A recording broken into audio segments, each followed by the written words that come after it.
equipment-wise at least, and that I've had since '95, and obviously not all the same gear. It's upgraded every couple of years, but just it's a great studio, and it's easy for me to just, I kind of treat it in a way like a 9-to-5 job, just so I can get work done and not get distracted with all the other things in life and business and everything.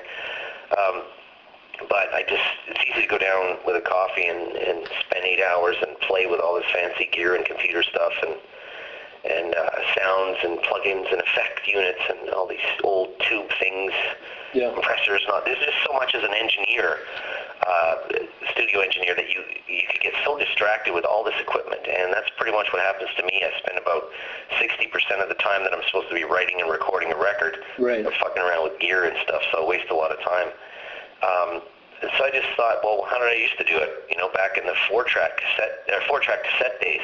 Yep. And then I thought, no. When I first started, I didn't own a 4-track. It was just a little ghetto blaster. So I got I think it was my kids or my sister's ghetto blaster, and just put it on the old freezer downstairs in the cold basement room. And instead of in the studio with all the gear and the nice stuff in there, I went into the cold furnace room and just put cassettes in it and wrote riffs. Just sat there with my amp and just turned it up and just jammed with myself, and that's the way I used to do it in the old days. So it worked. I mean, it didn't necessarily make this metal album all of a sudden a incredible record like Alice in Hell was. Definitely not. Yeah.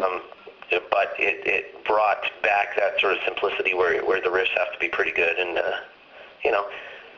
it's weird. The album's just coming out for me here, but for me, I'm already starting work on the next one. Oh, really, eh?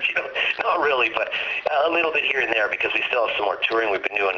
What did we do for this record, because it was out so much earlier in Europe and Japan and stuff. We've done a 2.5 month tour with Trivium overseas in Europe. We did a little over a month with Iced We've done our own headline stuff, played in Sweden Rock Festival last summer. I'm just trying to think of all the things we've done. Yeah. We've done quite a few things. Well, Japan and all that. And to me, it's kind of like weird because it's just coming out in the States now. So. Yeah, well, I've seen some bands where they'll put out an album first in Japan, like 3 months ahead, everywhere else, and then. Yeah, well, in our case, of course, the best scenario is that it gets released worldwide within a week of each other in the different territories. But. Yeah. Because the internet, everything just spreads anyway. But in our case, just couldn't get anything rolling in North America label-wise, and ended up with SPV at the end of it here. Right. Well, you mentioned about touring. Is 2008 going to be another heavy touring year for you guys? And if so, like, where are you planning to go that might be a little more, I call it far-reaching? Well, I think we're doing some interesting ones overseas. I mean, we'll probably go back to Japan. We've got. Again, and we're talking about Australia and Korea and maybe India, buy all these different cool little touring options that you can. It's like a bonus, really. Yeah. Bonus trips where you go and make a couple bucks and go and play in front of some metal bands in some amazing countries that are so different than where we live here. Well, the thing is, like, when you think about it, like a place like India, I mean, you got to wonder what that's going to be like, you know what I mean? Yeah. I mean, I've been touring so much. Like, North America hasn't, the metal scene here hasn't known really anything about Annihilator, but we've done a lot of, we put a lot of records out. This is our 12th studio record, and really we've only had proper releases. We've only had about 3 or 4 maybe in North America. Yeah. We've done a lot of touring every year and all these records overseas, so we've got a decent following, do a lot of tours, a lot of festivals, and been doing it since '89, pretty much non-stop, and we get to see a lot of cool things. But there are places we haven't been and that we'd love to go. Right now, I'm just hoping I can get some friends of mine's bands to take us in the States and Canada on talking to all the different bands out there, buddies of mine, Children of Bodom, In Flames, Megadeth, everybody, just saying, hey, listen, if you're going back to the States, take us. We're ready. Right. So we're trying to do that, and we might try to hook up a cross-Canada thing. Just putting that all together. Okay. One last question. Yeah. How did you end up bringing in, punk legend Randy Rampage? Oh yeah.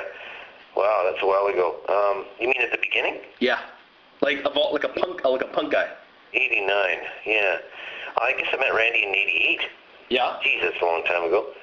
Out in Vancouver, but he was, he was bass player in a band called DOA. Yeah. And I guess he was friends with our manager, and the manager had said he's looking, asked Rampage if he knew of any singers for this metal band he just signed up called Annihilator, and he said, "Are they good?" The manager said, "Yeah, they're all right." And, does it look like they have some interest? And the guy was saying, "Yeah, labels are interested in these guys." And Randy Rampage goes to the manager, "Well, I'm your guy." And the manager said, "Well, you play bass."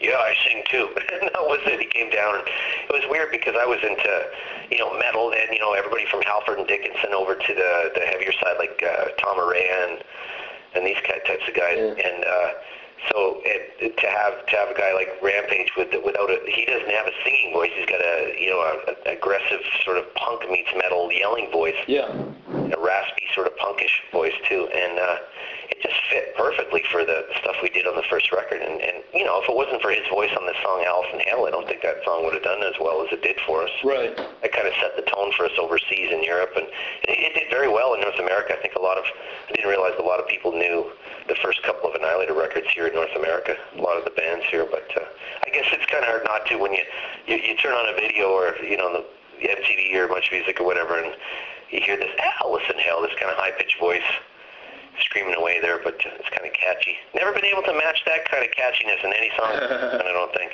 Well, maybe even when you compare last week's Bravo Plant, where he couldn't get some of the notes in Good Times, Bad Times. So. Wow, I didn't hear that. Yeah, apparently he had some challenges, and they had to bring in Elton John's vocal coach. Wow. Yeah, but I mean, hey, it's still Zeppelin, right? I mean. Oh, no kidding. There's lots of ways to sort of sing lower notes if you can't. Yeah, your voice, a lot of times your voice changes over as you get older anyway, and you can't hit the high notes. It's just something you just can't do. That's right. Normal. That's right. Anyways, my man, that was a good interview. Yeah, thanks. Thanks a lot for taking the time. Yeah, maybe I'll see you in Toronto sometime then. Oh, for sure. When are you coming down?